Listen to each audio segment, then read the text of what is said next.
Book summary वाले में आपका स्वागत है। आज की ये ऑडियो बुक कोई आम बुक समरी नहीं है। ये एक आईना है जो आपकी जिंदगी के सामने रखा जाएगा। ये कहानी है डोपामिन डिटॉक्स की, यानी उस जहर से बाहर निकलने की जो मीठा लगता है लेकिन अंदर से इंसान को खोखला कर देता है। आज हम बात करेंगे उस इंसान की जो हर दिन मोबाइल से उठकर मोबाइल पर ही सो जाता था, जिसे लगता था कि वो थका हुआ है जबकि असल में वो बर्बाद हो रहा था। ये कहानी है रोहन की। रोहन कोई गरीब नहीं था, कोई अनपढ़ नहीं था। उसके पास डिग्री थी, इंटरनेट था, मोटिवेशनल वीडियो थे, फिर भी उसकी जिंदगी रुकी हुई थी। सुबह उठते ही इंस्टाग्राम रील्स, रात को सोते वक्त यूट्यूब शॉर्ट्स, दिन में नेटफ्लिक्स और बीच में पॉर्न और जंक फूड। उसे लगता था कि वो एंजॉय कर रहा है, लेकिन असल में उसका दिमाग हर घंटे थोड़ी थोड़ी खुशी मांग रहा था।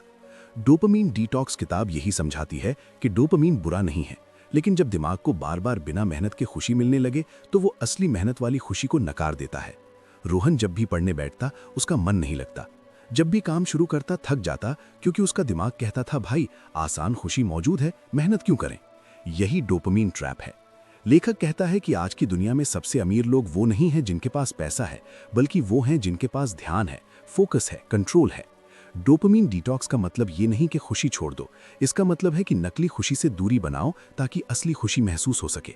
रोहन को ये बात तब समझ आई जब वो एक दिन शीशे में खुद को देख रहा था।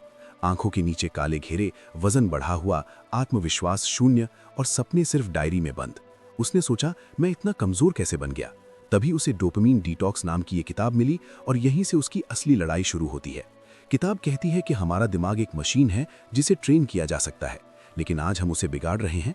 बार बार notification, reels, likes, sugar, caffeine, porn, ये सब इंस्टेंट रिवॉर्ड देते हैं बिना किसी मेहनत के, और दिमाग उसी का आदी हो जाता है।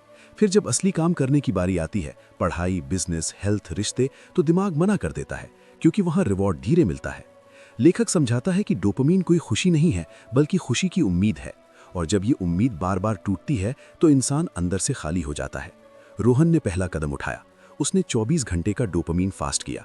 कोई सोशल मीडिया नहीं, कोई जंक फूड नहीं, कोई म्यूजिक नहीं, कोई पॉर्न नहीं, सिर्फ सादा खाना, सादा दिन। और उस दिन उसे महसूस हुआ कि उसका दिमाग पागल हो रहा है।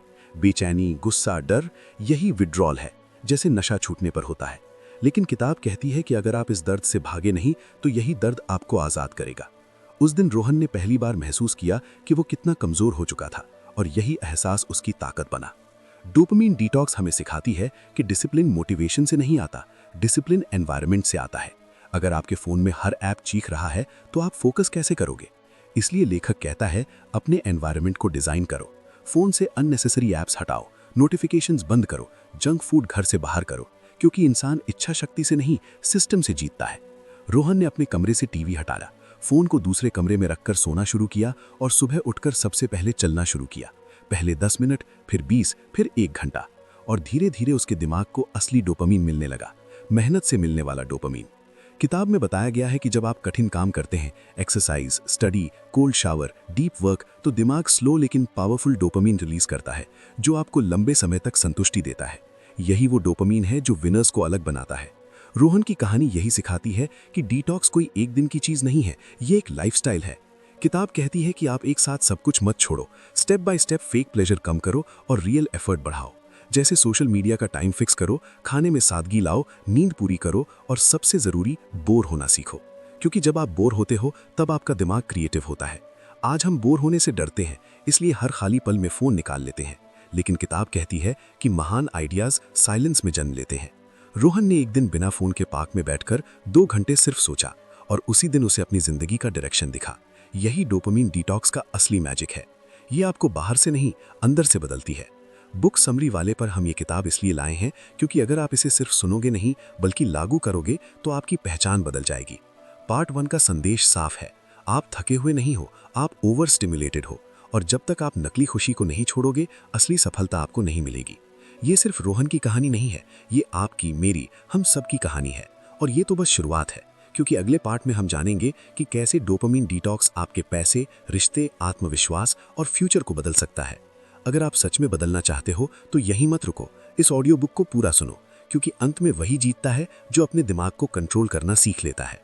अगर पार्ट 1 ने आपको आईना दिखाया था तो पार्ट 2 आपको रास्ता दिखाएगा, क्योंकि डोपामिन डिटॉक्स सिर्फ आदत छोड़ने की किताब नहीं है, ये किताब इंसान को दोबारा इंसान बनाती है।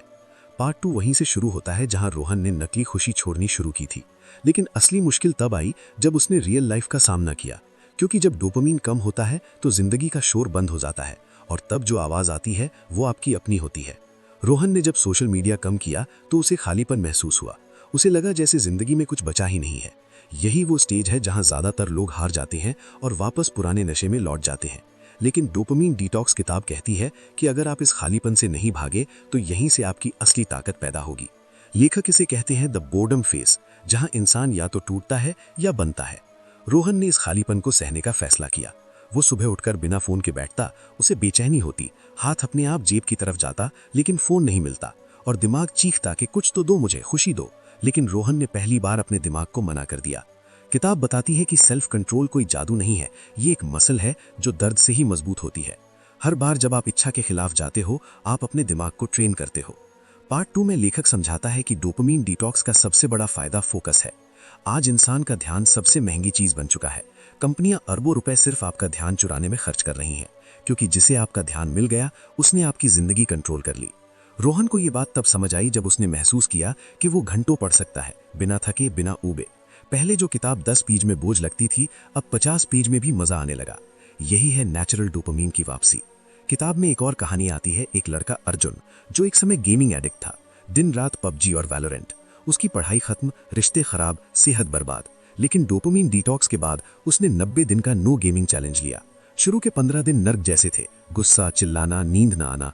लेकिन 30वें दिन उसका दिमाग शांत होने लगा। 60वें दिन उसने पहली बार अपनी जिंदगी का गोल लिखा और 90वें दिन उसने कॉम्पिटिटिव एग्जाम की तैयारी शुरू की। आज वही अर्जुन एक गवर्नमेंट जॉब में है। किताब ये नहीं कहती कि गेम बुरा है, किताब कहती है एक्सेस बुरा है, कंट्रोल खो देना बुरा है। पार्ट 2 में लेखक मनी और डोपामीन का कनेक्शन समझाता है। आज लोग इसलिए गरीब नहीं हैं क्योंकि कम कमाते हैं, बल्कि इसलिए क्योंकि इंस्टेंट प्लेजर पर सब उड़ा देते हैं। Online shopping, fast food, OTT subscription, ये सब डोपामीन खर्च है। रोहन ने जब खर्च लिखना शुरू किया तो उसे पता चला कि वो हर महीने हजारों रुपए सिर्फ इंस्टेंट खुशी पर जला रहा था। डोपामीन डिटॉक्स सिखाती है डिले ग्रेटिफिकेशन, यानी आज दर्द सहो, कल आजादी पाओ। जो इंसान आज खुद को रोक सकता है वही कल अमीर बनता है। रोहन ने शॉपिंग बंद की, बाहर खाना कम किया और उस पैसे को स्किल सीखने में लगाया। और पहली बार उसे लगा कि पैसा उसके लिए काम कर रहा है, ना कि वो पैसे के लिए। किताब रिश्तों की भी बात करती है। डोपामीन ओवरलोड रिश्तों को भी खोखला कर देता है। जब हर समय फोन में डोपामीन मिल रहा हो तो इंसान सामने बैठे इंसान को बोरिंग समझने लगता है। रोहन ने महसूस किया कि वो अपने माता पिता की बात सुन ही नहीं पाता था। लेकिन जब डिटॉक्स के बाद उसने एक शाम बिना फोन के परिवार के साथ बिताई तो उसे एहसास हुआ कि असली खुशी यही है। किताब कहती है कि डीप रिलेशनशिप्स भी डीप फोकस मांगते हैं और फोकस डोपामीन डिटॉक्स से आता है। पार्ट 2 का सबसे पावरफुल कॉन्सेप्ट है मंक मोड। लेखक कहता है कि हर इंसान को साल में कम से कम एक बार कुछ हफ्तों के लिए मंक मोड में जाना चाहिए, जहां सिर्फ 3 चीजें हों, हेल्थ, वर्क, ग्रोथ। कोई सोशल मीडिया नहीं, कोई एंटरटेनमेंट नहीं, सिर्फ डिसिप्लिन और साइलेंस। रोहन ने 21 दिन का मंक मोड किया। सुबह उठना, एक्सरसाइज, पढ़ाई, काम और रात को जल्दी सोना शुरू किया। शुरू में ये जिंदगी जेल जैसी लगी, लेकिन 21वें दिन उसने महसूस किया कि वो खुद का मालिक बन गया है। उसका आत्मविश्वास लौट आया, आंखों में चमक वापस आ गई। किताब कहती है कि कॉन्फिडेंस बाहर से नहीं, ये सेल्फ रिस्पेक्ट से आता है। और सेल्फ रिस्पेक्ट तब आती है जब आप अपने शब्दों पर खरे उतरते हो। रोहन अब जो तय करता वो करता, और यही डोपामीन डिटॉक्स का असली असर है। पार्ट 3 में लेखक ये भी बताता है कि रिलैप्स होगा, आप फिर से फिसलोगे, फिर से फोन उठाओगे, फिर से जंक खाओगे। लेकिन फर्क ये होगा कि अब आप जागरूक हो चुके हो। अब आप गुलाम नहीं हो, लड़ रहे हो, और जो लड़ रहा है वो हारता नहीं। किताब कहती है परफेक्शन नहीं, डायरेक्शन चुनो। अगर आप 100 में से 70 दिन भी कंट्रोल में रहे तो आप विनर हो। रोहन ने भी कई बार रिलैप्स किया, लेकिन हर बार उसने खुद को माफ किया और आगे बढ़ा। यही मेंटल स्ट्रेंथ है। बुक समरी वाले पर हम ये पार्ट इसलिए ला रहे हैं क्योंकि जिंदगी बदलने के लिए मोटिवेशन नहीं, स्ट्रक्चर चाहिए, और डोपामीन डिटॉक्स आपको स्ट्रक्चर देता है। पार्ट 3 का सार साफ है, अगर आप अपने दिमाग को शांत कर लेते हो तो दुनिया अपने आप झुक जाती है। डोपामीन डिटॉक्स आपको साधु नहीं बनाती, ये आपको वॉरियर बनाती है। ऐसा वॉरियर जो शोर में भी शांत रहता है, लालच में भी कंट्रोल रखता है और भीड़ में भी अकेला सही रास्ता चुनता है। अगर आपने ये तीनों पार्ट ध्यान से सुने हैं तो अब आप वही इंसान नहीं रहे जो शुरुआत में थे। अब गेंद आपके पाले में है। आप फिर से उसी स्क्रीन में खो सकते हो या उस जिंदगी की तरफ बढ़ सकते हो जिसके लिए आप पैदा हुए थे। याद रखना, आज की सबसे बड़ी लग्जरी पैसा नहीं है, फ्रीडम है। और फ्रीडम वही मिलता है जहां डोपामीन पर आपका कंट्रोल होता है। ये ऑडियो बुक यहीं खत्म होती है, लेकिन आपकी